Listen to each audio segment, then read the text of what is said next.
Sí, yo lo conocí en el año 95, hace mucho.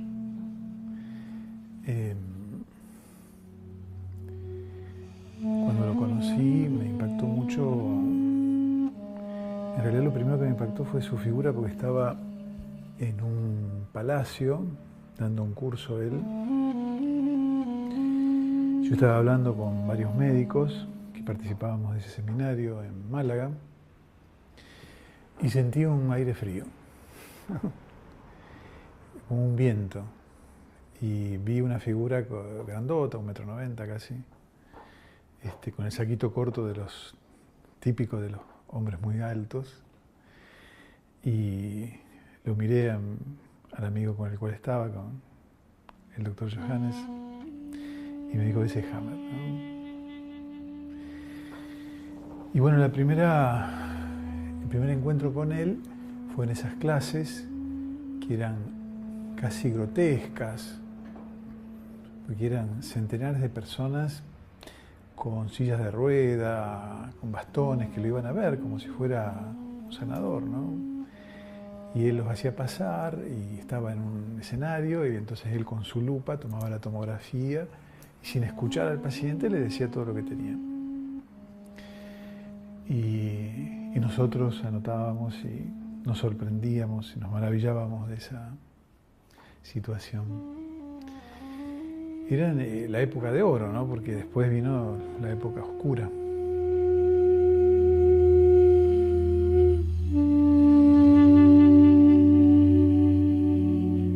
Persecución, cárcel, acusaciones injustas.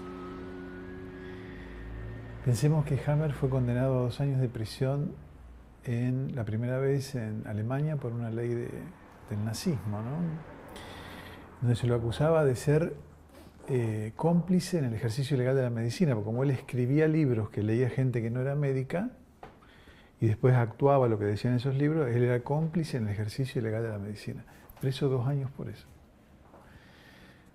Contaba Vicente Herrera una vez que él lo iba a visitar y lo dejaban desnudo en la cárcel, en la celda, le tiraban baldazos de agua.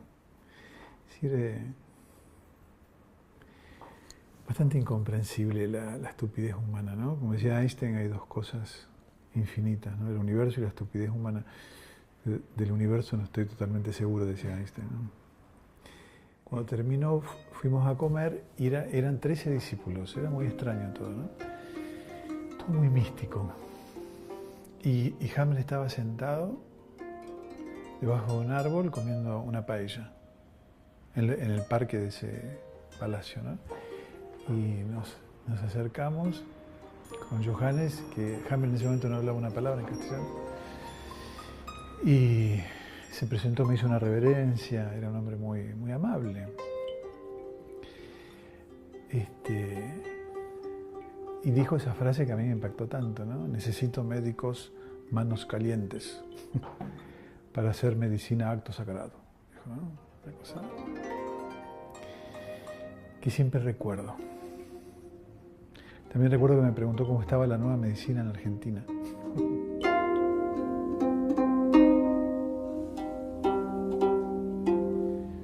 Implicaba ver lo que nosotros llamamos enfermedades de otro lugar, que no es ni una falla, ni una anomalía, ni un error, sino que es un programa previsto por la evolución para situaciones especiales. Eso es lo que dice Hammer, claro. Después pasaron los años.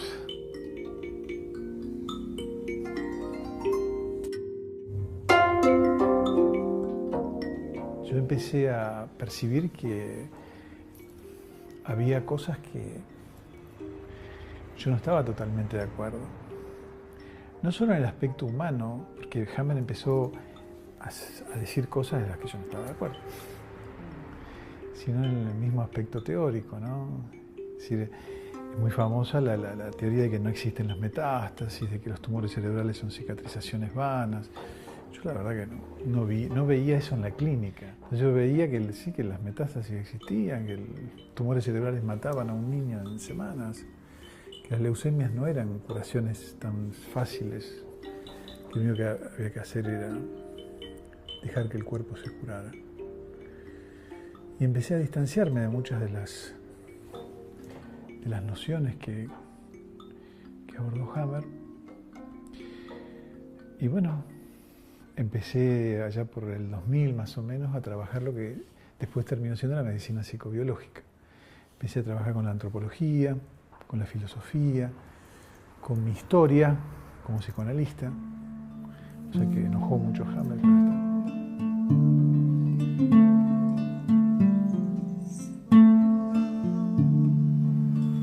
Sí, la última vez que hablé con él en Noruega, hubo así una recriminación. De todas formas, Hammer con muchos de sus discípulos los descalificó mucho y conmigo no lo hizo. Será que cuando lo metieron preso yo luché mucho por eso. Es decir, juntamos 5.000 firmas, algunos premios Nobel, premios internacionales para pedir la liberación de él. Se trabajó mucho y bueno, él usó inclusive el curso que dimos acá en Rosario, en Argentina, auspiciado por la Facultad de Medicina, el año 95, el primer curso de Nueva Medicina que se dio en América. Usó todos esos avales en el juicio de Nuremberg. Pero bueno, empezó a aparecer lo que emerge de la clínica, es decir, yo no podía seguir repitiendo lo que había aprendido. Pero hoy siento que hemos hecho un trabajo valioso, donde hemos aportado cosas desde el trabajo de Hellinger, desde el trabajo de psicoanálisis, desde el trabajo de la antropología, desde las neurociencias, que me parece fundamental no seguir hablando como hace 20 años, ¿no? Con todos los datos que las neurociencias nos van dando. Y sin embargo hay mucha gente que sigue repitiendo.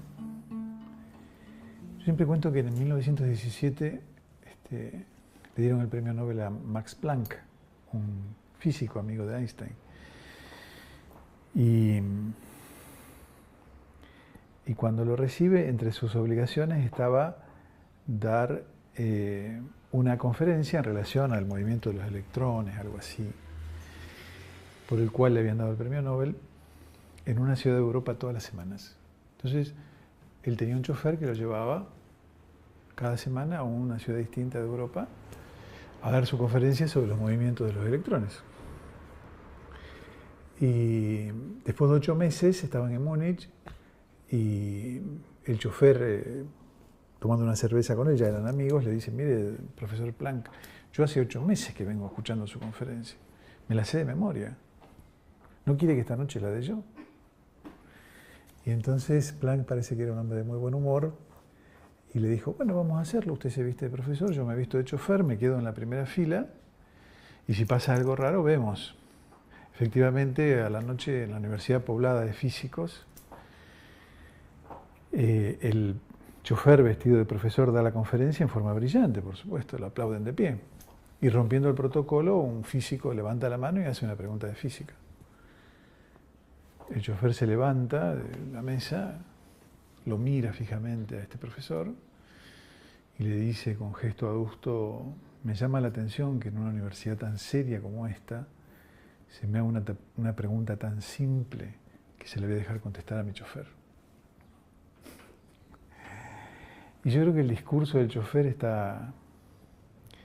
es lo que más abunda. Gente que repite conceptos no teniendo la menor idea de lo que está diciendo, ni de desarrollo de la psiqui, ni de desarrollo de la biología, ni de la embriología. Uno ve que dan cursos de una semana y empiezan a trabajar como terapeutas, repitiendo esos conceptos en un librito. Dicen: a ver, estómago, no pudo digerir algo. Y ese discurso del chofer es el que a mí me espantó en la Nueva Medicina, ¿no? Es decir, parecía que había mucha gente que repetía conceptos sin entenderlos. Y yo los quise entender. Quise entender por qué Hammer hablaba de ectodermo cuando a mí me habían enseñado que eso que él decía que era ectodermo era endodermo. ¿Por qué se repetía? Porque yo cuando volví de Europa trabajé con veterinarios y veía los pedacitos de hueso en los pulmones de los perritos, en las autopsias, que tenían sarcoma en los huesos. Y entonces, ¿cómo? Las metástasis no existen. Traté de investigar eso y de dar respuesta a eso, no simplemente repetir una teoría y ver qué pasaba. Y bueno, así nació la medicina psicobiológica.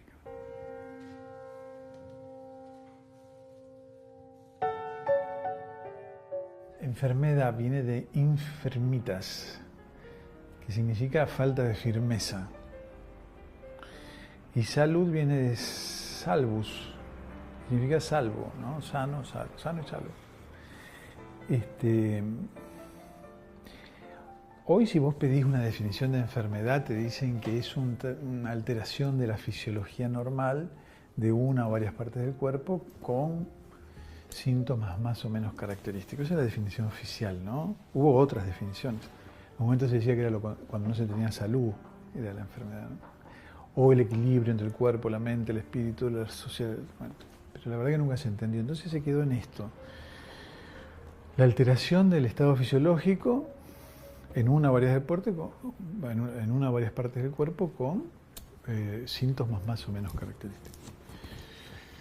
Entonces se clasifica de acuerdo a si las causas son exógenas o endógenas, si por la duración, agudas o agudas, crónicas, por la cantidad, epidémicas, individuales, endémicas, pandémicas.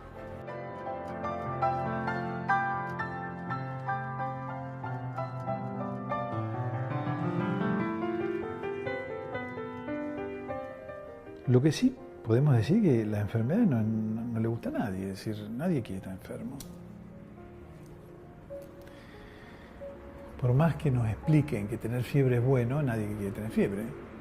Una vez le expliquen que el dolor está reparando, nadie quiere tener dolor. Así que es lógico eso. Podemos decir que también estar enfermo es sentirse enfermo.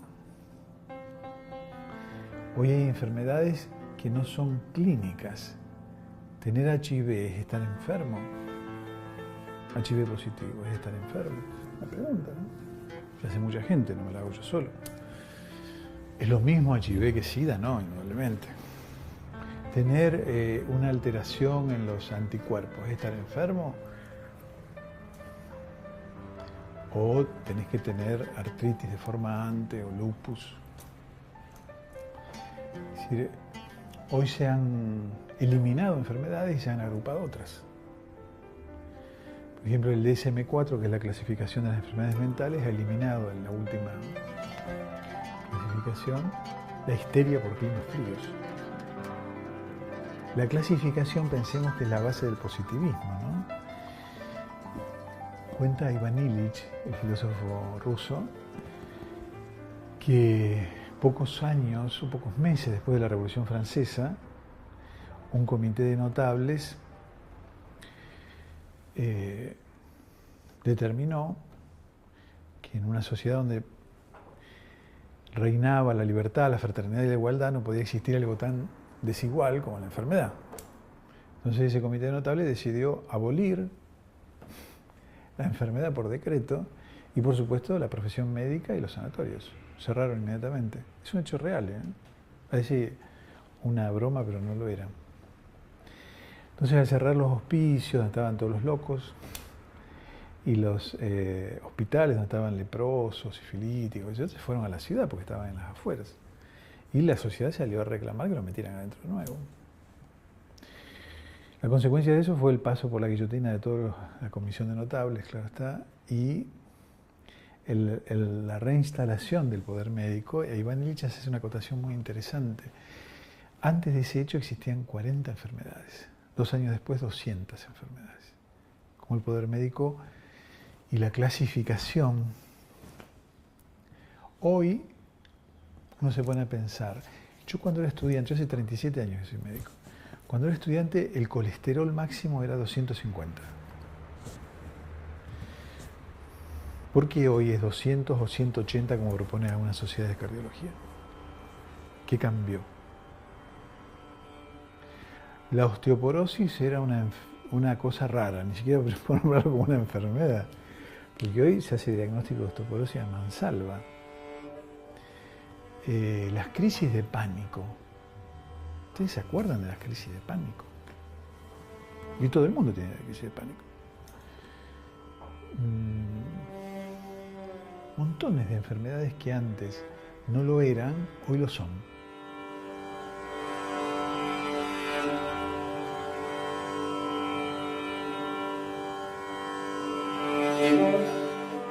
Un amigo mío de español, Vicente Herrera, publicó en España una estadística maravillosa, del 75 y del 80 me parece que es.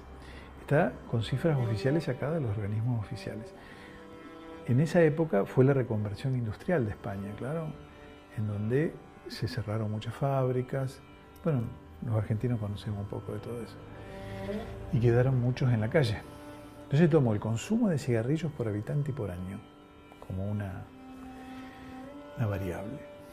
La cantidad de casos de cáncer de pulmón en la franja etaria entre 25 y 45 años, es decir, la de mayor cantidad de casos, y la cantidad de desocupación.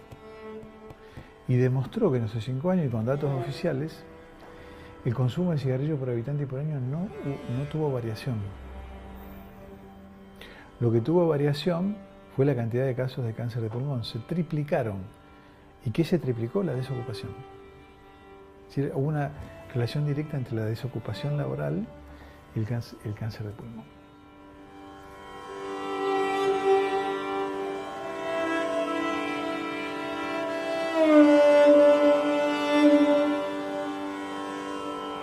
Uno se pregunta, ¿se enferma la persona? ¿Se enferma el grupo social? ¿Se enferma la sociedad? Yo te cuento esto. Un niño muere de hambre cada 5 minutos. Estadística oficial de la UNICEF, en el mundo. No tenemos nada que ver con eso. El otro día atendí a una paciente médica que me contaba que había presentado un proyecto oficialmente para prevenir las adicciones. Entonces me interesé. Y el proyecto era magnífico porque era estar en la familia y si el padre de la casa se quedaba sin trabajo, conseguirle rápidamente un trabajo. O si no iban a la escuela los chicos, averiguar por qué. Por supuesto que fue abortado inmediatamente el proyecto, metieron a un político y bueno. La medicina psicobiológica lo que viene a decir es que la enfermedad es un hecho social. Uno quizás lo pueda entender más fácilmente con una historia que me regaló un antropólogo de Papúa. Yo había escrito un libro en la década del 90 que llegó a Papúa, Misterios de la Vida. Y al leerlo, este antropólogo, Alex, me envía una carta manuscrita diciéndome que quería compartir. Él era antropólogo, vivía hace 10 años en Papúa y quería compartir conmigo cómo trataban esos pueblos originarios a los enfermos. Entonces me cuenta que enfermedad para ellos es lo mismo que para nosotros, es decir, un malestar que no entendemos y que necesitamos resolver. Puede ser un tumor que aparezca del tamaño de un zapallo, o ver sombras, o transpirar mucho. Entonces me contaba que cuando alguien está enfermo, va a ver al chamán, al jefe de la tribu, que también es brujo, o médico, o chamán. Y este lo escucha e inmediatamente convoca a toda la tribu. Y ahí están todos, niños, ancianos, el enfermo, mujeres. Entra en trance el chamán y lanza una pregunta que Alex traduce literalmente y me pide que sea respetuoso con esa traducción. ¿Quién ha cometido una injusticia? Es decir, me aclara que no es quién le ha cometido, sino quién ha cometido una injusticia. Entonces el chamán enfrenta uno por uno a todos los miembros de la tribu, el mismo enfermo, y estos descargan sus injusticias. Alex había hecho una lista de las principales injusticias. Las 3 primeras, en esos 10 años, eran blasfemia a los dioses, violencia contra miembros de otra tribu y robo a miembros de la misma tribu. Es decir, con el enfermo nada que ver. Están horas y horas así, un espectáculo que debe ser bastante dramático, me imagino yo. Sale del trance y convoca a los líderes de la tribu. ¿Y qué les dice? Reparen una por una las injusticias. Si blasfemaron, un acto de servicio. Si robaron, que devuelvan lo robado. Si violentaron, un acto que lo reparen. Y me dice Alex en esa carta que ha visto desaparecer, y tiene la constancia oficial, enfermedades que para nosotros serían incurables. Por ejemplo, tumores del tamaño de un melón en horas. O enfermedades rarísimas en días. Y termina esa frase con algo que a mí me cambió la vida ya en comienzo de la década del 2000. Dice, qué hermoso ejemplo de cuerpo social. Ellos entienden la enfermedad no como algo que le pasó al individuo, sino como un emergente de todo el grupo social, de todo el cuerpo social. Está enfermo una partecita de ese cuerpo. Pero todos somos responsables de esa vida y tenemos que hacer algo por él. Claro. Las nuevas modas de la psicoterapia que surgieron a partir de la medicina justamente han focalizado el tema siempre en el individuo. Es decir, ¿qué hiciste? Casi ha quedado, inclusive de la nueva medicina, ha quedado ese concepto. Si vos estás enfermo, es porque algo hiciste. O te pasó algo. Y siempre es el individuo. Y si no te pasó a vos, le debe pasar a un abuelito tuyo. Pero la cosa está ahí, ¿eh?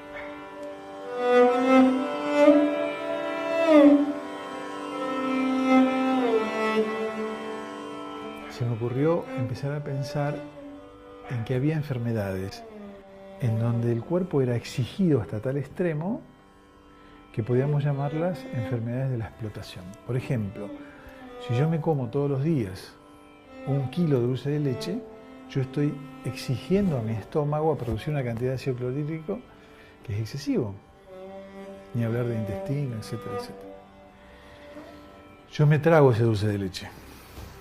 Si yo me trago un montón de injusticias de mi jefe, también estoy haciendo lo mismo.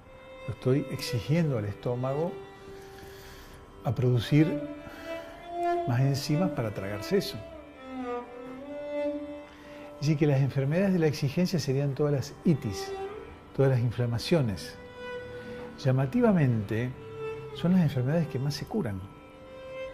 Parecía ser que la sociedad ha encontrado una forma de contenerlas. Uno diría que no es una enfermedad, porque comerse 1 kilo de dulce de leche no es una enfermedad. Si yo tengo gastritis por comer 1 kilo de dulce de leche, no es una enfermedad. En todo caso, es un acto contra mi vida, qué sé yo, un suicidio alimenticio. Pero no es una enfermedad. Yo tendría que dejar de comer el dulce de leche, dejar de exigirle a mi pobre estómago que esté haciendo lo que hago. Con cualquier órgano lo podemos tomar. Si yo fumo 40 cigarrillos por día, lo estoy exigiendo a mis pulmones que tengan que filtrar todo ese monóxido de carbono y el alquitrán. A esas enfermedades, digamos que la medicina responde rápidamente, con medicamentos, con dietas, con actividad física. Y esas enfermedades yo las asemejé a lo que Hammer dice de la enfermedad en general. Hammer dice que la enfermedad es la activación de un programa cerebral frente a un obstáculo de la supervivencia. Si yo me trago un trozo de carne demasiado grande y se me queda atascado, va a haber un programa cerebral que lo trate de disolver. Parece que es elemental eso pensarlo. Ahora bien, cuando existe un cáncer invasivo, con lesiones en muchos lugares del cuerpo, cuando existen infecciones que ningún antibiótico puede controlar, cuando existen enfermedades autoinmunes que no se pueden controlar de ninguna manera, quedarme en el concepto de Hammer de que es por la intensidad del conflicto nada más, ¿quién mide? ¿Dónde está el conflictómetro? Para decir que Los que tienen un conflicto muy intenso no podrán superarlo y los que si lo tienen menos intenso lo superarán. Entonces tenemos las enfermedades de la explotación, que serían aquellas en donde el organismo se exige y se explota para superar un obstáculo, que serían, a mi entender, de aquellas de las que habla Hammer, ya que habla él de que toda enfermedad es producida por un obstáculo a la supervivencia. A mi entender, en ciertas enfermedades, tales como las infecciones no autolimitadas, los cánceres invasivos, las enfermedades degenerativas como la ELA, la esclerosis lateral amiotrófica, etc., creo que tienen otro sentido. No creo que su origen sea producido por un obstáculo ni que sean desencadenadas por un programa cerebral de supervivencia. Creo que las células que están comprometidas en este tipo de enfermedades, que yo llamo de la exclusión, son células que denuncian injusticias sociales.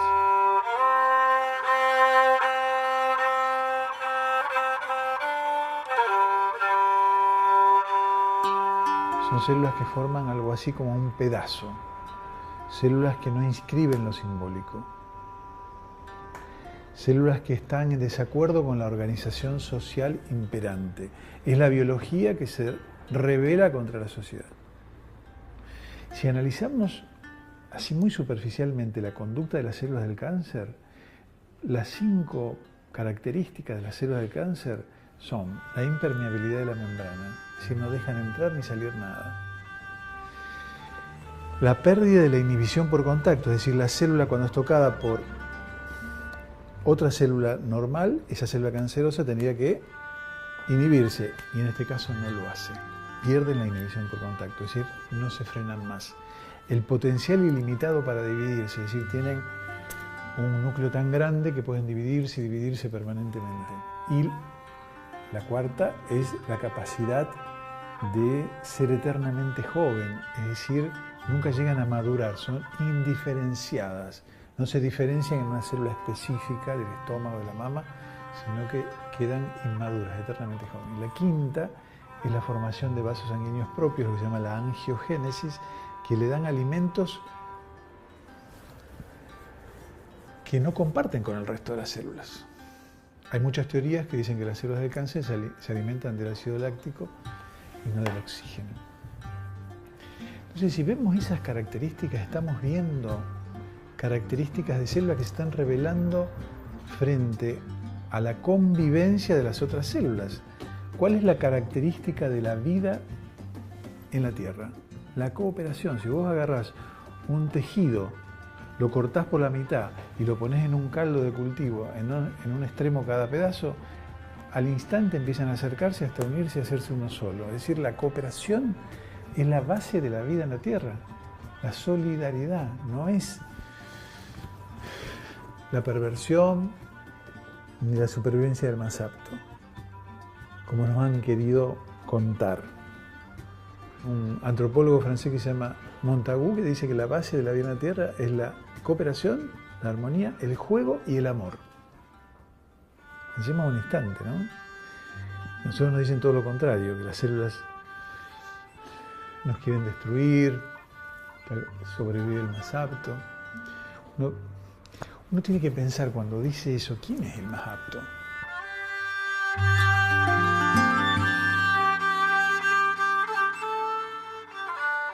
Una vez se hizo una estadística, esto es top secret, con 40 personas que sobrevivieron a grandes catástrofes, genocidios, cánceres terminales, secuestros, naufragios, accidente de avión. Eligieron al azar 40 personas que después de 5 años de haber vivido esas situaciones estaban sanas y salvas. Las estudiaron durante 2 años haciéndole todo tipo de test psicológicos, entrevistas, para saber qué era lo que las caracterizaba para que sobrevivieran después de 5 años a semejantes tragedias. Cuando publicaron el trabajo fue demoledor, porque uno piensa que ¿quién es el más apto? Las tres características que tenían esas personas eran el egoísmo, la capacidad para mentir y la aniquilación del adversario sin culpa. No el coraje, no la solidaridad. Y cuando trabajan en ese estudio, demuestran que el egoísmo de ninguna manera es solo pienso en mí. El egoísmo es primero pienso en mí, primero me salvo y después ayudo al otro. Es un mecanismo de supervivencia. Hasta las azafatas en los aviones te lo dicen. La capacidad para mentir de ninguna manera es el engaño del adversario para dañarlo, sino la capacidad de crear una verdad. La vida es bella. La película La vida es bella. Es decir, crean una verdad para poder sobrevivir. No tengo un cáncer, tengo un cachito de carne que me sobra. A eso le llamamos mentira. Machado decía algo maravilloso. Decía en un poema, se miente en demasía por falta de fantasía. La verdad también se inventa. Y los sobrevivientes saben inventar verdades. Y la aniquilación del adversario sin culpa es algo que yo aprendí muy jovencito. Cuando era estudiante de medicina de tercer año, en el viejo hospital Clemente Álvarez, cuando todos se iban, yo me quedaba, me sentaba al lado de la cama de los pacientes y le preguntaba el nombre, el apellido, el diagnóstico y conversaba un ratito con ellos. Y en una libretita negra que era bastante famosa, anotaba con una letra muy chiquitita una palabra. Autoritario, dócil, quejoso, sumiso. Hice más de 300 entrevistas de ese tipo. Después me fui al psiquiátrico y me enteré de algo, año 1977, que no había cáncer en los hospitales psiquiátricos. Y me llamó mucho la atención. Fui y le pregunté al jefe de la cátedra. La respuesta fue bastante poco feliz. Están todos locos que van a tener cáncer. Pero después me enteré que había un estudio hecho en Harvard que se demostraba que los pacientes en las instituciones psiquiátricas no desarrollan cáncer. Y lo determinante era la ausencia de culpa.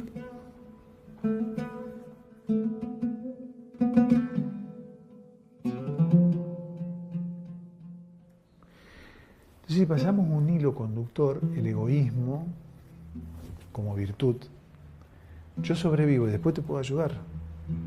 Pero si no pienso en mí, como decía mi abuelita, nene, si vos no te defendés, no te defiende nadie. Si yo no pienso en mí y me salvo, ¿de qué me sirve el altruismo? Si yo no soy capaz de crear una verdad que se opone a la verdad mentirosa de la oncología que te dice tenés 6 meses de vida. Si no soy capaz de crear esa verdad. Pero como verdad, no como mentira. Y si no soy capaz de superar ese sentimiento monstruoso que es la culpa, entonces yo me siento responsable de todo lo que he hecho.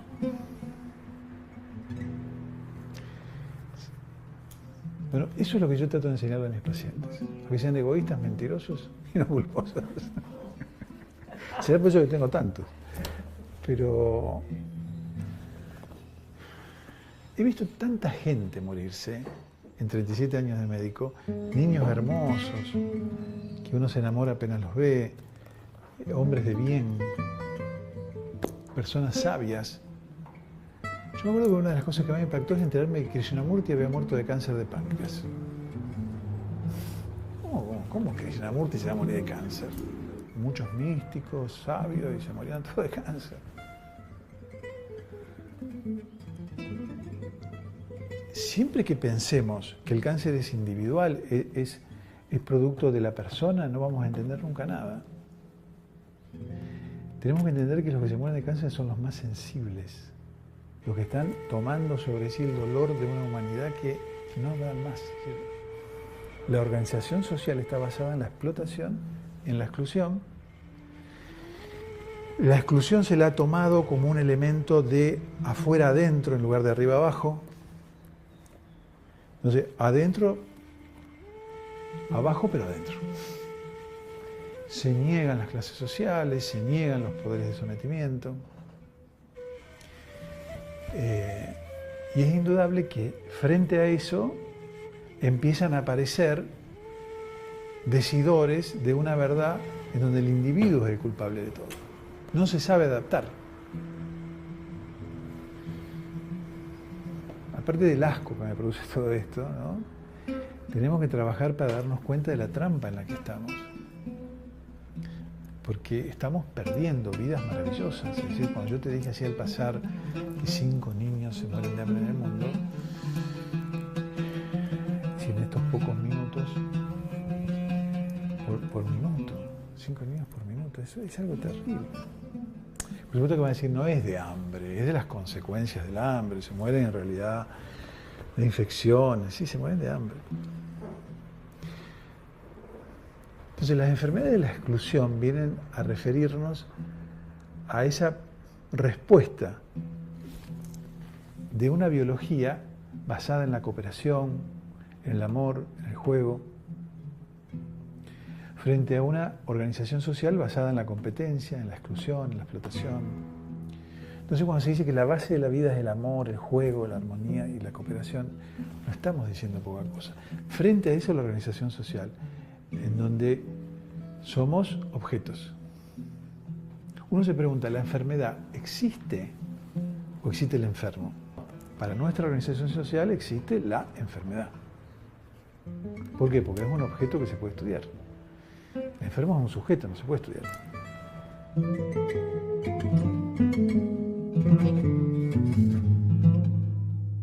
Claro, no hay objeto de estudio. Hay un sujeto que se escucha. Entonces es una medicina que no puede decir, bueno, pero ustedes ¿qué método emplean?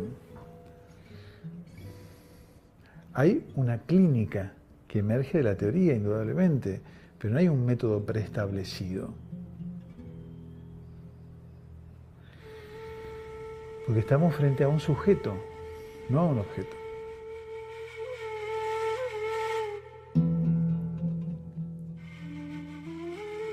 Indudablemente,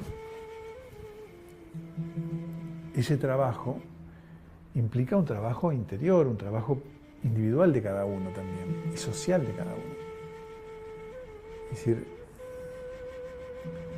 una persona que no ha abordado su problemática individual, familiar y social, no creo que sea apta para abordar la problemática de nadie.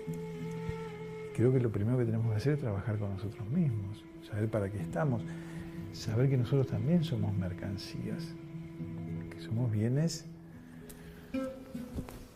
de cambio, ¿no? Y no seres sagrados, individuales, únicos, irrepetibles.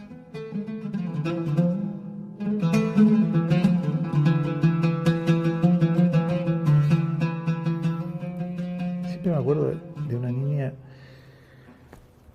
que me vino a ver muy jovencita con cáncer de cuello de útero.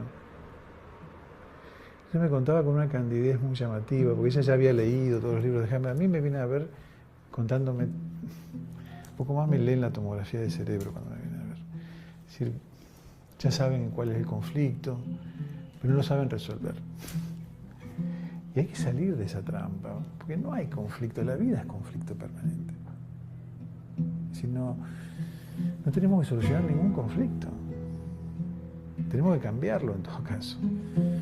Esta chica tenía cáncer de cuello de útero y me cuenta una historia de tremenda desvalorización sexual porque ya venía con el chip de que cáncer de cuello de útero tiene que ver con desvalorización sexual. Que la habían abusado de jovencita, qué sé yo. Esa situación de la mujer como mercancía y que todas estas teorías modernas que toman de la nueva medicina algo y toman de otras cosas otras, hablan de el conflicto de la mujer. Pero se olvidan que la mujer está dentro de una sociedad patriarcal, claro, y que a la chiquita la abusaron porque los padres tenían que ir a trabajar y la dejaban en manos de un tío a lo mejor. Se olvidan de cómo interviene la sociedad, le hablan del conflicto de desvalorización sexual. Claro.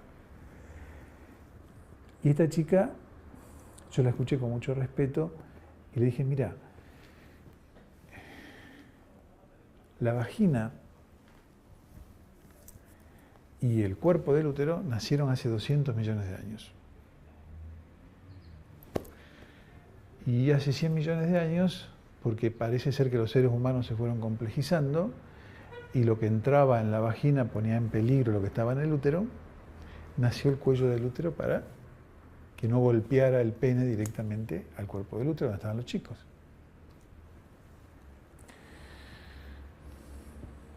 Podríamos decir, le decía en forma muy jocosa, que es un conflicto entre la puta de la vagina y el santo del cuerpo del útero, o la santa para no hacer una cuestión de género. Entonces, ¿qué mejor que el cuello del útero para evitar eso? Entonces yo le preguntaba, ¿ha habido situaciones en las cuales tus hijitos, ella tenía hijitos, podían estar amenazados de alguna manera por lo que entraba en tu vagina? Ella se desarmó y me cuenta una historia. Me cuenta que ella era hippie, que vivía muy feliz con su marido y sus dos hijitos, hasta que un día quisieron experimentar los límites. En una casita muy rudimentaria, entonces invitaron a otros hippies y empezaron a tener relaciones entre todos, en presencia de los hijitos. Le digo, ¿cuándo empezaste a perder sangre? Y empecé a perder sangre al otro día que le dije a mi marido que me había enamorado de un alemán. ¿Y qué te dijo tu marido? Sos una puta. Una chica que tiene una desvalorización sexual tremenda. Tan fácil sacar esas conclusiones y recetarle un acto psicomágico, repitiendo como loritos, sin entender ni el desarrollo de la psiquis, ni el desarrollo de la biología.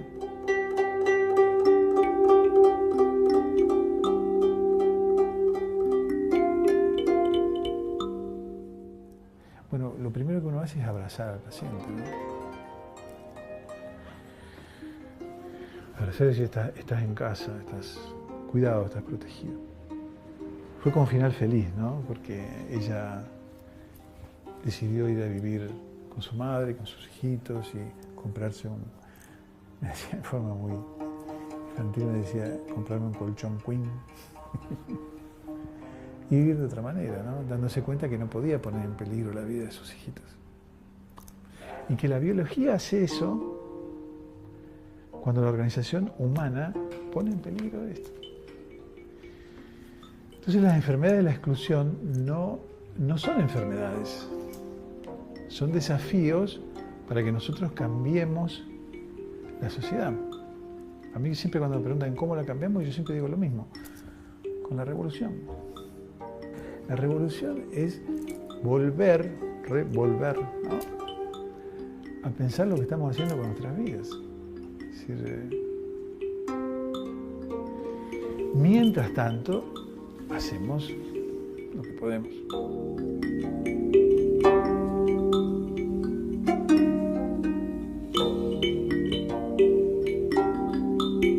Mira, es más simple. Es decir, me viene a ver un paciente que le dolía el ciático derecho, claro, y le había pasado ese día. Yo lo conozco a ese paciente hace 10 años. Y entonces me dice, me tenés que sacar esta ciática porque yo mañana me voy a Mar del Plata con una piba que conocí. Entonces, como yo lo conozco, le pregunto, ¿y tu mujer? Ah, no, mi mujer no sabe nada. Ah, vos hoy te agarras la ciática, mañana te vas a Mar del Plata, tu mujer no sabe nada, y vos querés que yo te saque la ciática. Bueno, la revolución es darnos cuenta de esa contradicción que nos habita. El tipo se quería ir con la piba, pero a la vez había una contradicción. Dependerá de la estructura psíquica de cada uno, si será le hago daño a mi mujer o si será si me agarra me mata. No sé, pero había una contradicción. La revolución en el fondo es enterarnos de esa contradicción que nos habita. Tenemos una mente acá atrás que se llama tronco cerebral o cerebro reptiliano, que tiene 500 millones de años. No son 500 años, son 500 millones de años. Ese cerebro reptiliano está preparado para reaccionar frente a la amenaza. De tres maneras: ataca, huye o se queda inmóvil. Ese cerebro reptiliano no piensa, no siente, reacciona. Vos vas caminando por un bosque de noche y pisás algo duro. ¿Sabés cuánto tarda en reaccionar? 4 milésimas de segundo. Saltás. Después te diste cuenta que es una rama. Y tu cerebro moderno, la corteza cerebral, lo analiza, lo discrimina, y ¿sabe cuánto tarda en reaccionar? 2 segundos. Es decir, que si era una víbora, te mataba. El cerebro reptiliano es indispensable para nuestra vida. Es el que hace funcionar el corazón, los pulmones, los intestinos. Es nuestro sistema nervioso autónomo, independiente de nuestra voluntad. Pero el tipo no le vengas con contradicciones, con diferencias. Que quiero pero no quiero, que puedo pero no puedo, que debo pero no debo. El tipo va a reaccionar eliminando lo que para él es una amenaza. 250 millones de años después apareció el sistema límbico, cerebro emocional lo llaman. ¿Por qué? Porque la cosa se fue complejizando, la vida se fue complejizando y había que evaluar. El cocodrilo se comía todo. Es decir, pasaba otro ser vivo y se lo comía. No servía para la ventaja evolutiva. Entonces apareció el cerebro emocional a través de las 4 emociones que reconoce hoy la medicina: miedo, tristeza, ira y alegría. Damaso agrega, el investigador americano, el asco y la sorpresa como emociones, es decir, como reacción frente a un estímulo. No confundamos emociones con sentimiento, estado de ánimo. Emoción.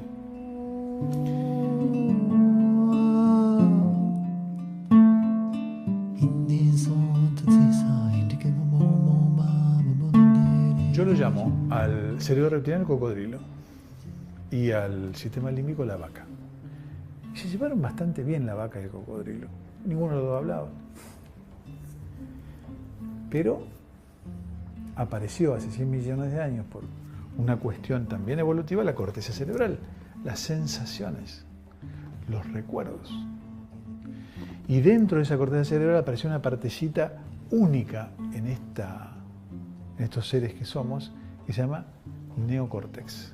¿Sabe cuánto hace que apareció un neocórtex? 100.000 años. Nada. Y hace 40.000 años, ayer, en la escala evolutiva, apareció la palabra. ¿Sabe qué dice? Que se pusieron de acuerdo los grupos de poder para determinar qué era lo real y qué no. Y ahí lo empezaron a nombrar. Esto es real, esto no. Y ahí apareció la palabra.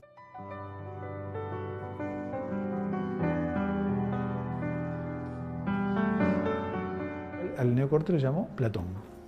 A Platón, la vaca, el cocodrilo. Según la teoría de Hammer, vendría un jabalí furioso. Platón está ahí tomando sol o leyendo a su amigo Sócrates. Viene un jabalí furioso gritando y Platón se cae. No reacciona. Es un suceso sorpresivo, no lo esperaba, dramático, subjetivamente dramático. Es imposible de verbalizar. ¿Qué va a decir Platón? Ahí viene el jabalí. Fue rápido. Apenas tuvo la reacción de caerse. La vaca lo ve venir.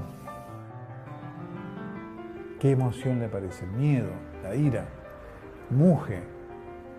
Y esa emoción y la caída de Platón la recibe el cocodrilo, que tira el tarascón, se come el jabalí y se termina el problema. Ahora, ¿qué es tirar el tarascón? Es darle la orden a una célula que prolifere, que se ulcere, que se inmovilice.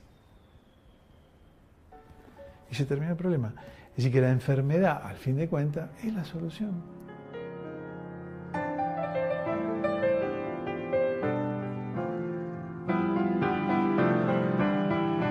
No solo uno no lo escucha, sino que la medicina lo escucha porque ese tipo le pone un decadrón y se va a Mar del Plata. y después vuelve con un desplazamiento de vértebra.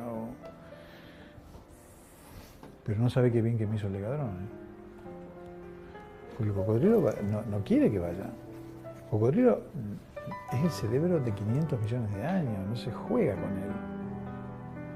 Entonces eso lo trasladamos a cualquier situación. Claro, la mama, donde la mujer pone el pecho, claro, porque el hijo se va con la novia, qué sé yo, porque la descalifica o porque la pareja la abandona, ya la mama derecha, la mama izquierda. Pero hay una contradicción en ese mensaje, es decir, el cocodrilo no va a reaccionar si Platón y la vaca no le están enviando dos mensajes contradictorios. Me quedo y no me quedo, voy y no voy.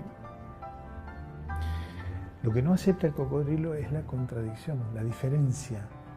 Así que hay un dato que destaca Lacan de forma muy interesante, que el ojo madura antes que el resto del cerebro. Viste que hay un periodo que se llama el estadio del espejo, que ocurre entre los 9 meses y los 12 meses. El chico se mira al espejo y se ríe. Antes se miraba y no se reía, lo ignoraba. ¿Por qué? Porque por primera vez ve una imagen entera. Lacan, en una traducción que hace un psicoanalista argentino, dice: se caga de gusto. Ve una imagen entera. Ese ojo madura antes que el resto del cerebro, por lo tanto, podemos decir que vive en un estado hipnótico, porque la realidad que ve el ojo, el cerebro no la puede percibir. Entonces, es como que va generando una realidad hipnótica. Nuestro neocórtex produce 65.000 pensamientos por día. Se trabaja con resonancia magnética funcional y se ve cuándo piensa la persona, y se ha medido, y el promedio es 65.000 veces por día. Pero ¿sabes cuántos pensamientos de esos 65.000 son conscientes?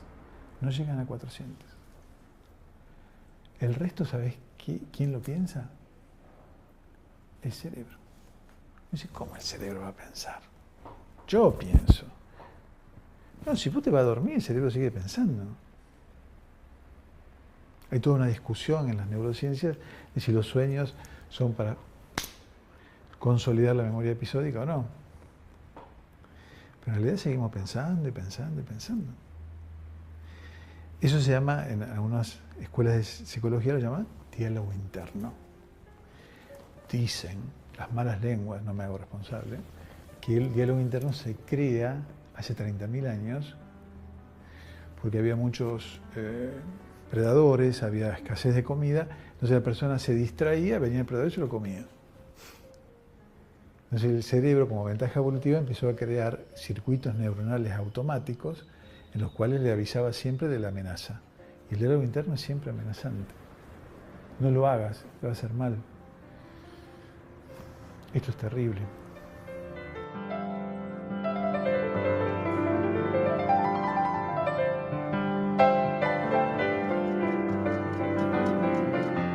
Claro, por eso viste que casi todos, hasta los médicos más tradicionales, dicen al paciente: distráigase. Otros lo mandan a hacer meditación. Pero el tema es parar el pensamiento, porque el pensamiento te elimina. Porque es un pensamiento basado en una organización social. Ahora estamos solos.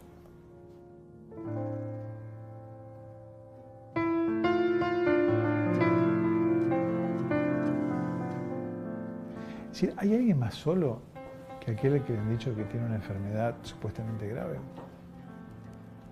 Precisamente la medicina está toda elaborada para dejarlo cada vez más solo, es decir, lo meten hasta en terapias intensivas, y yo nunca las entendí. Una vez presenté en la Comisión de Derechos Humanos un proyecto para eliminar de la faz de la República Argentina las terapias intensivas, porque no sé para qué existen. El 5% de los pacientes necesitan terapia intensiva. Como el 5% de las mujeres necesitan cesárea, y sin embargo, una de cada dos se hace. Sí, es una medicina basada en el sufrimiento.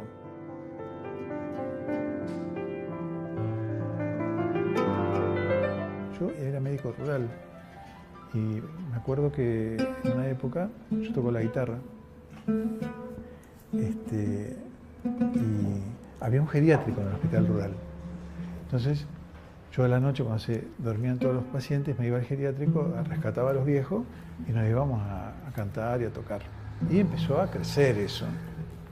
Empezaron a venir gente del pueblo, vino, empanadas. Se hacían unas reuniones muy lindas, bellísimas. Es decir, y un día el director del hospital me llamó y me dijo, le voy a hacer un sumario. Porque usted no entiende nada, me dijo. Acá se viene a sufrir. Y me aclaró todo. Vi la luz. Y la medicina es para eso. Se viene a sufrir. Los diagnósticos médicos.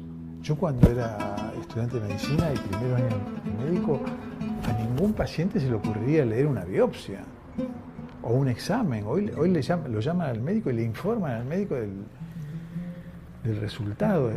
Y hasta en enfermedades complejas lo googlean y saben más que el médico sobre qué tienen que hacer. Es complejo el tema. Es decir, cómo esta organización social se ha metido, yo no sé si sin darse cuenta o sin objetivo alguno, ¿no? Me da la impresión de que está bastante digitado todo esto, ¿no? De que se debe sufrir, de que todos nos vamos a morir. Hoy no hay estadísticas oficiales de cáncer, pero se supone que 1 de cada 4 personas tiene cáncer. La primera estadística oficial fue en Canadá en 1908, era 1 cada 8.000 personas. ¿Qué pasó?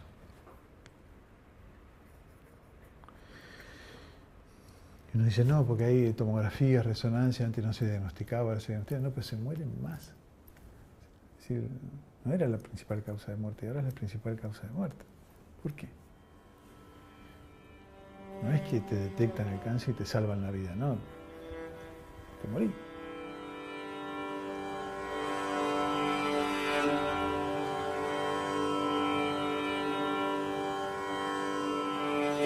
Indudablemente existe una situación de la que no somos conscientes.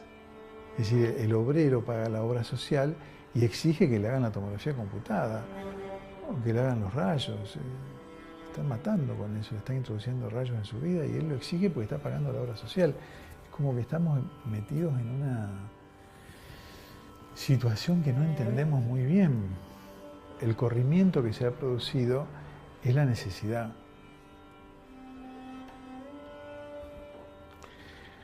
Hellinger dice que tener autoridad es tener lo que el otro necesita.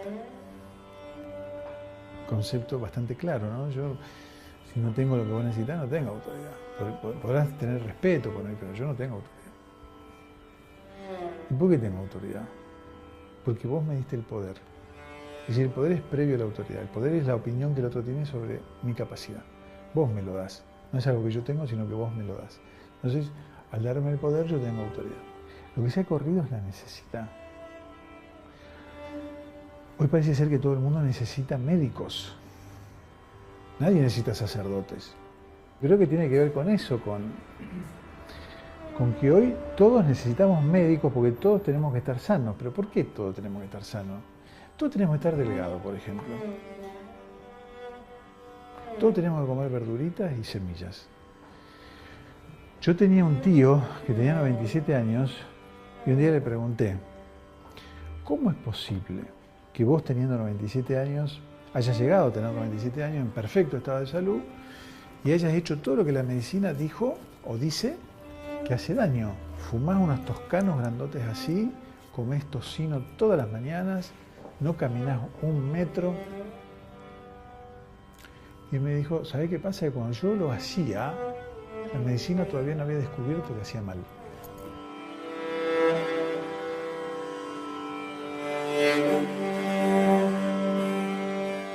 Nos están vendiendo carne podrida permanentemente. Baja el colesterol. El colesterol es fundamental para unir las neuronas entre sí. Es decir, en todo mecanismo reparativo el colesterol interviene.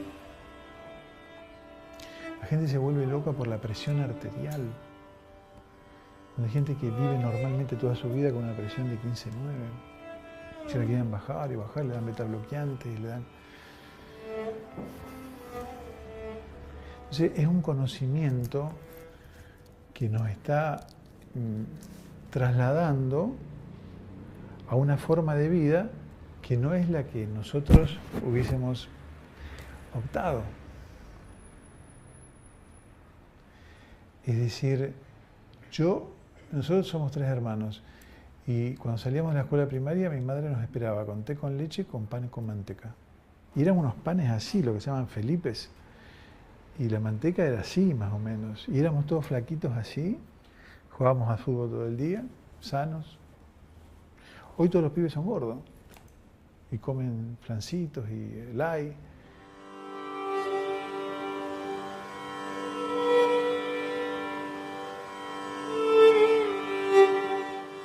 Bueno, la revolución se trata de eso, de darnos cuenta, de tomar conocimiento, pero no en el sentido, de tomar conciencia, mejor dicho, pero no en el sentido de conocimiento, sino de conectarnos, empezar a darnos cuenta.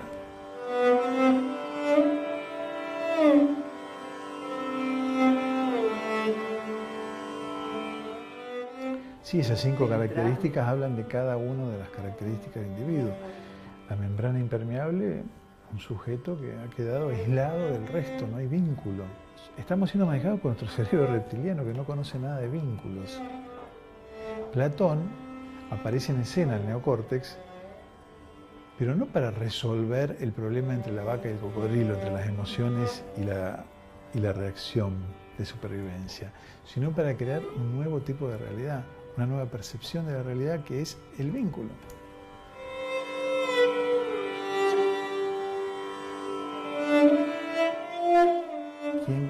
¿Quién crea las obras de arte? ¿Quién crea la belleza en el mundo?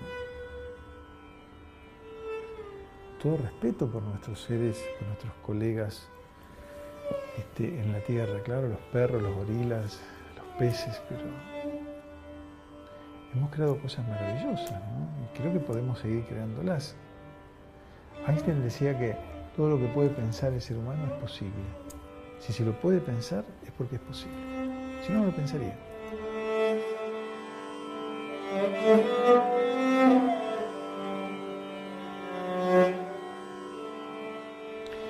Yo creo que los médicos tenemos que resonar con el que nos viene a pedir ayuda. A mí me cuesta llamarlo paciente porque el paciente nace en la época de Maimónides, cuando había muy pocos médicos. Entonces viajaban durante kilómetros para ver a alguien. Cuando volvían tenían kilómetros de pacientes esperándolos durante días, semanas. Hoy la verdad que en Maimónides no hay muchos, pero médicos que hacen esperar a sus pacientes hay montones, ¿no? Y la verdad que uno no sabe, porque decir consultante parece también una cuestión casi objetal, doliente, suena bastante dramático. Es fundamental entender que tenemos que resonar con la esperanza del otro. Hay una experiencia que relata Vitus Roger en un librito maravilloso que se llama Sobrevivir, que son todas experiencias con animalitos que han sobrevivido a experiencias dramáticas, y pone una ratita en un tonel lleno de agua. Y no puede escapar la ratita porque el agua está abajo, claro. Y las ratas, vos sabrás que le tienen terror al agua. Entonces, en un minuto, después de intentos desesperados de sobrevivir, la rata se hunde, se ahoga. La sacan antes de que muera y la ponen en el mismo tonel, pero con una canastita. Entonces la rata inmediatamente, que cae el agua, se sube a la canastita y se queda ahí tranquila durante 5 minutos.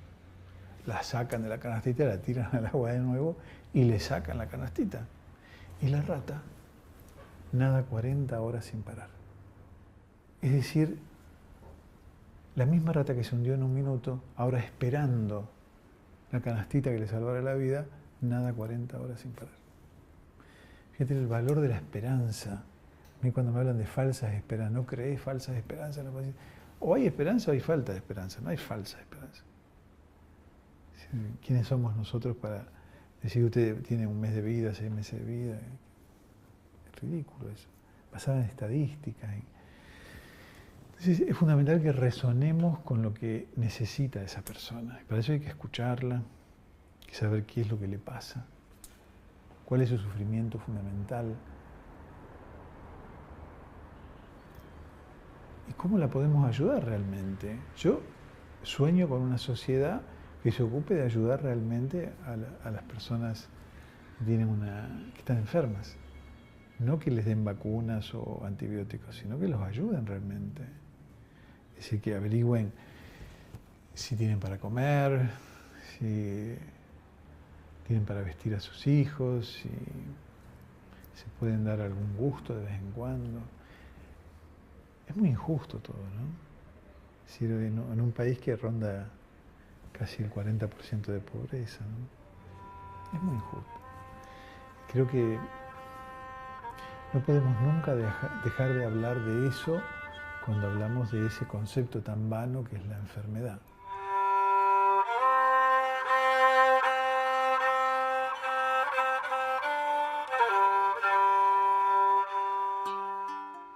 Tengo una historia, un destino, una misión. Lo podemos entender desde muchos lugares, desde el cerebro reptiliano que reacciona según nosotros en forma injusta, claro, porque me produce un asiático cuando yo me quiero ir con la piba esta Mar del Plata. Para ese cerebro es amenazante llevarle una cuestión vincular a una cuestión de supervivencia. Entonces tenemos que empezar a entender qué hacemos con nuestras vidas y qué hacemos con la vida de los otros, porque ya no estamos solos. Todavía parece que no lo entendiéramos, que el ser humano ya no está más solo, sino que formamos grupos y no nos sabemos proteger, no hemos aprendido a protegernos. Uno ve que los chicos se enamoran, se casan, se separan, se protegen. Uno ve cómo el hombre ha dejado de proteger a la mujer, cómo la mujer empieza a descalificar al hombre. No digo que no haya razones, digo que qué mal que nos estamos llevando y cuántas enfermedades nuevas están apareciendo y cuántas situaciones que antes eran impensadas están ocurriendo, porque no nos pensamos socialmente como las tribus primitivas de Papúa. Si ellos se piensan socialmente, hay un hermano que está enfermo, ¿cómo puedo hacer yo para ayudarlo? ¿O qué movimiento tengo que hacer para que salga de eso?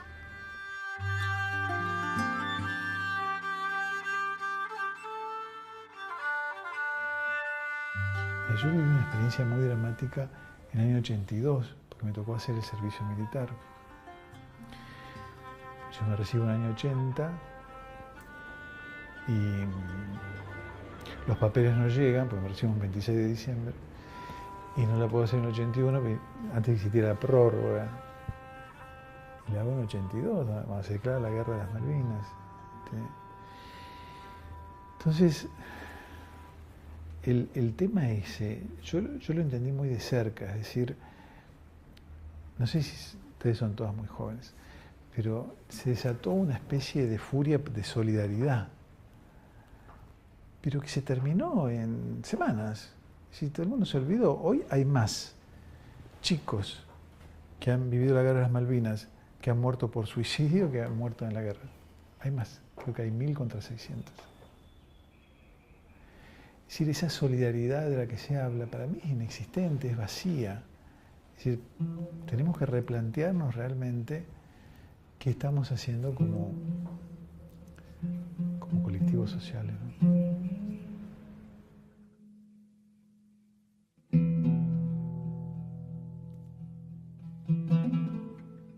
Particularmente en aquellos que hacen identidad con la enfermedad,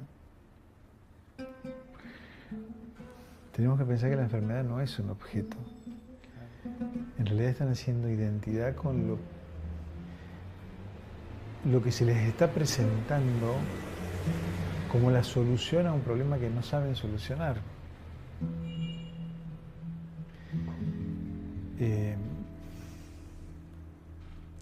Es la única salida que tienen.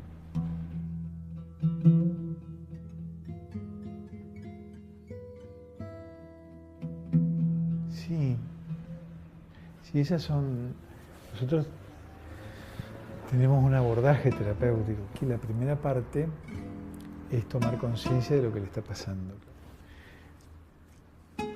en base a las contradicciones que lo habitan. Pero es fundamental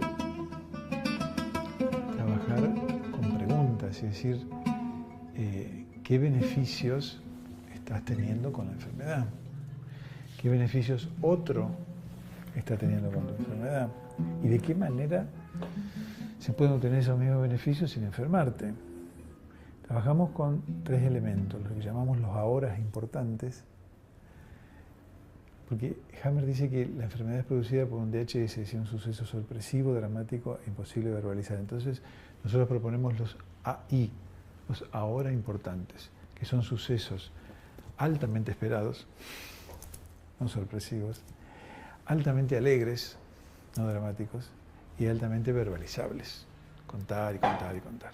Entonces los promovemos en base a un trabajo del lenguaje corporal.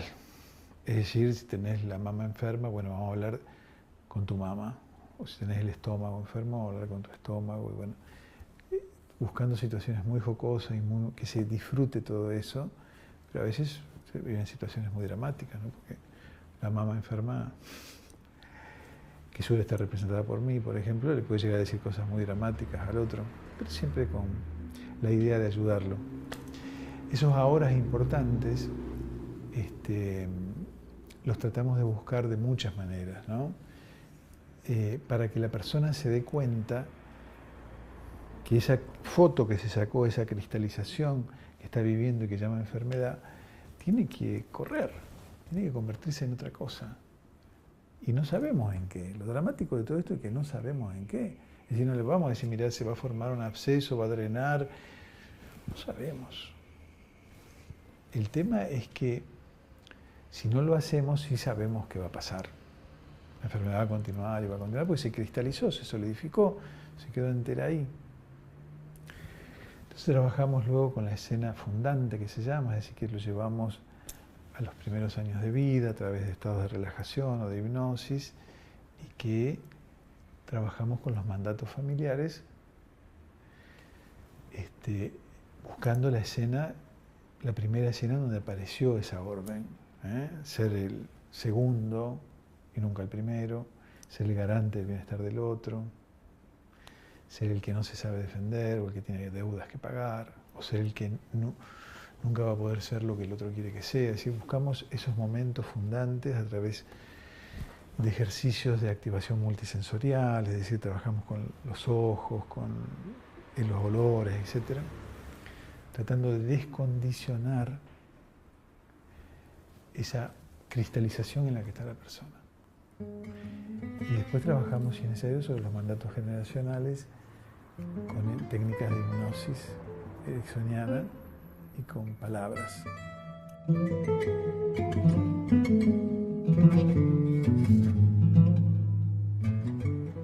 Yo creo que la persona que está enferma no sabe lo que le pasa, pero cree que sí. En general cree que es un castigo, o que se lo merece, o que es mejor que me enferme yo y no se enferme otro, o como me preguntabas recién, ahora me tengo que morir. En realidad lo que tratamos de hacerle es hacerle saber que ese saber es vacuo, ese saber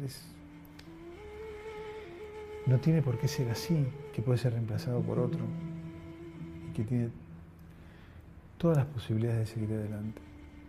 Esa es la idea de salir de esa cristalización que es la enfermedad.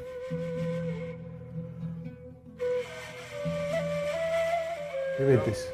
Se llaman pebetes. Programas biológicos de emergencia también. Se llaman pebetes.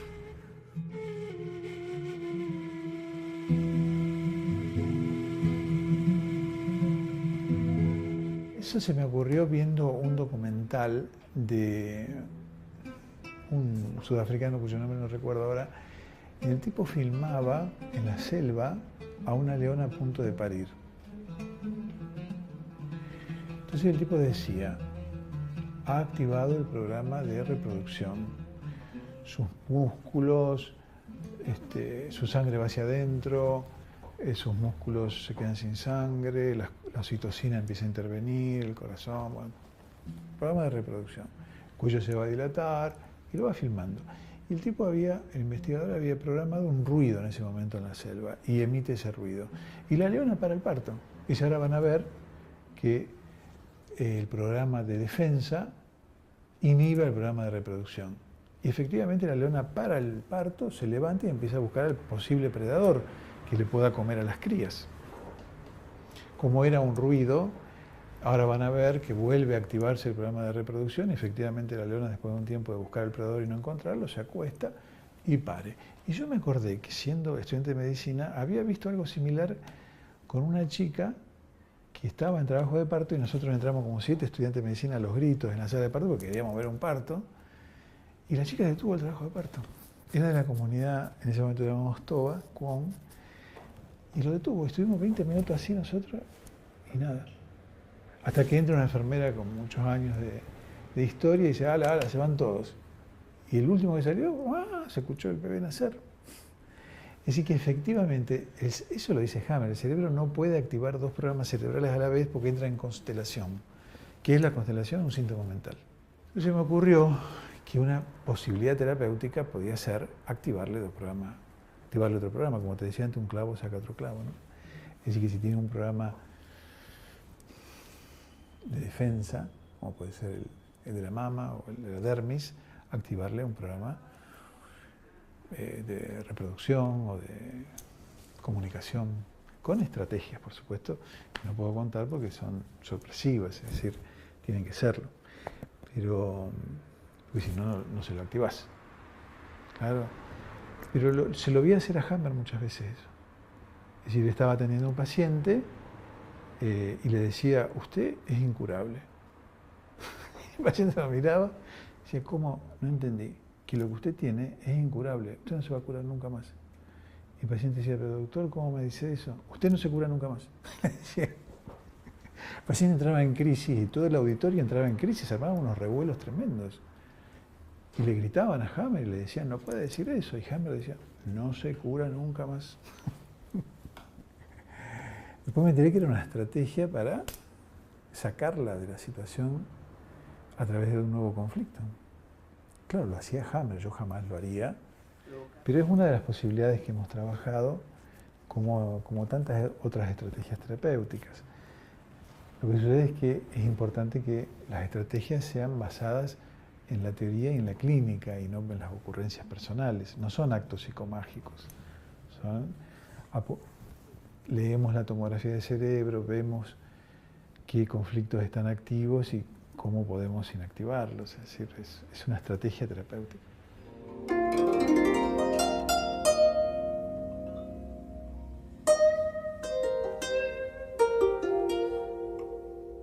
La constelación lo respeto muchísimo a Hellinger, pero todo el tema que acabas de nombrar y que no voy a repetir,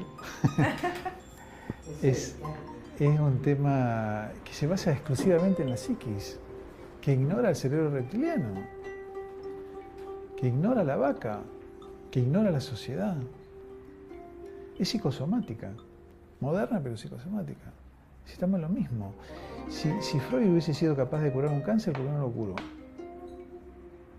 Si es cuestión de arreglar los conflictos, ya sea de uno o de los ancestros. Es quedarnos siempre en la problemática individual. Vos sos culpable. Usted es culpable, debe morir. Salvo que haga lo que le digamos nosotros, ¿eh? Ahora, si se muere, es que no... Se quiso morir, es decir, no. La culpa es de él, no pudo resolver el conflicto. Siempre estamos en lo mismo. A mí me indigna porque genera pasión en la gente y yo a esa gente la respeto muchísimo. Y dicen, yo me voy a dedicar a eso. Pero pensemos por un instante qué estamos haciendo, ¿no? Es decir, si se trata de las llamadas enfermedades comunes, de la explotación, de la exigencia, bueno, seguramente lo podrán ayudar. Pero si se trata de las enfermedades arquetípicas, de la exclusión, ojo con lo que están haciendo, que hay toda una valoración social que no es tenida en cuenta Y estamos trabajando para ese sistema de explotación. Y vuelvo a repetir, abajo, pero adentro. Vengan muchachos, inclúyanse para que los podamos explotar. Y esa es la trampa de la que no podemos salir. La verdad es que uno se pone a pensar y que las revoluciones siempre terminan en nada, ¿no? O terminan en algo peor, lamentablemente.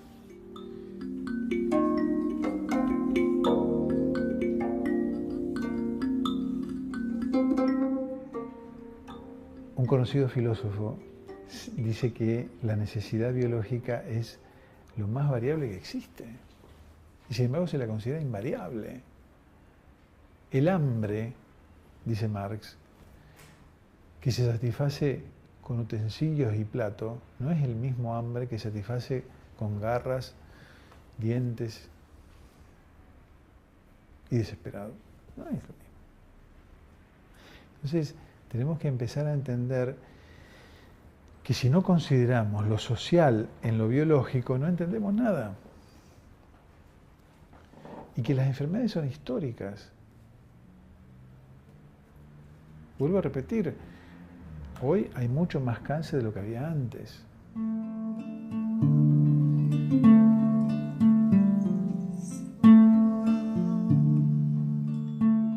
Fundamentalmente aquellas que no tienen sentido de supervivencia. Es decir, serían las enfermedades autoinmunes graves, las infecciones no autolimitadas, es decir, esas infecciones que te barren, sean virales o bacterianas. Las enfermedades degenerativas, como el Alzheimer, ¿qué cura hay para todo eso? ¿Qué hace la medicina frente a esas enfermedades? Es un tema a preguntarnos, ¿no? ¿Por qué la medicina no es capaz de trabajar esas enfermedades? Porque son sociales. Las otras se adaptaron. Tenemos que aprender a crear nuevos programas sociales que permitan adaptarnos también a estas dificultades que tenemos. Es decir, juntándonos, fundamentalmente, dejando de estar solos. Creo que el mayor desafío que tenemos, dejar de estar solos.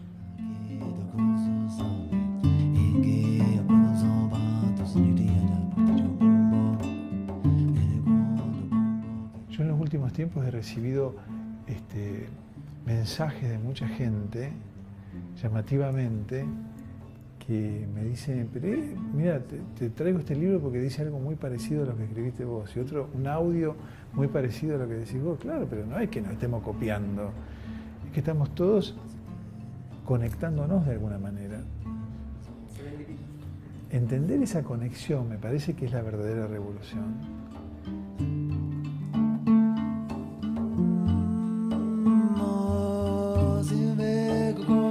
Estamos aprendiendo a reconocer esa vibración que antes no podíamos reconocer.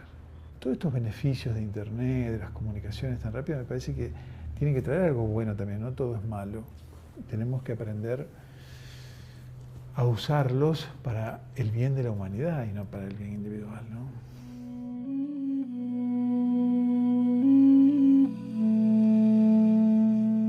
Si aceptamos que todo ser humano es único, irrepetible y sagrado, que lo tenemos que aprender a aceptar, pero no vos y yo que ya somos amigos, sino la gente que nos cae mal, también es único, irrepetible y sagrado.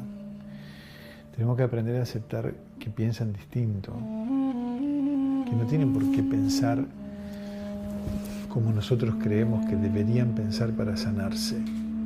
Pero la verdad es que nosotros no sabemos. Los médicos no sanamos a nadie. Los médicos usamos instrumentos que supuestamente pueden intervenir en la curación. ¿Por qué un viejito de 95 años que tiene una infección no responde a los antibióticos? ¿Por qué se muere después de la segunda o la tercera infección? Cosa que se ve todos los días. Porque no tiene ya un sistema que lo defienda de adentro hacia afuera. Es decir, los antibióticos no hacen parar la infección, pero para erradicarla tiene que tener un sistema inmune, y no lo tiene. Ya es tanta, la identidad es tan compleja que su sistema inmune se ha disuelto. Entonces, el tema es que tenemos que darnos cuenta que los médicos lo que estamos haciendo es usar instrumentos para ayudar a poner en marcha. Como decía nuestro querido Voltaire, la única función del médico es mantener al paciente de buen humor hasta que la naturaleza lo cure. Es decir, lo que hacemos eso a través de medicamentos, estrategias, técnicas, conversaciones, como sea, somos los médicos, los terapeutas en general. Pero no vayamos a creer que nosotros tenemos una verdad que decimos, vos llevate este paquete y te curás. Entonces, si un ser humano dice, yo no quiero saber nada, a lo mejor está diciendo una verdad, porque no hay nada. Para él no hay nada. Mi madre vivió hasta los 90 años y nunca vio un médico. Salvo a mí, claro está, pero yo no funcionaba como médico.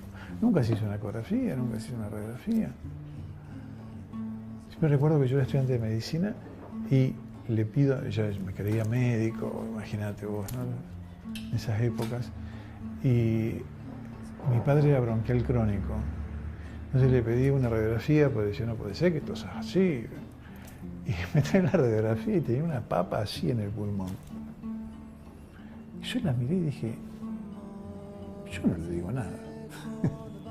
Y me acuerdo del gesto que hice, me subí en la silla y la tiré al ropero, al techo del ropero, ¿no?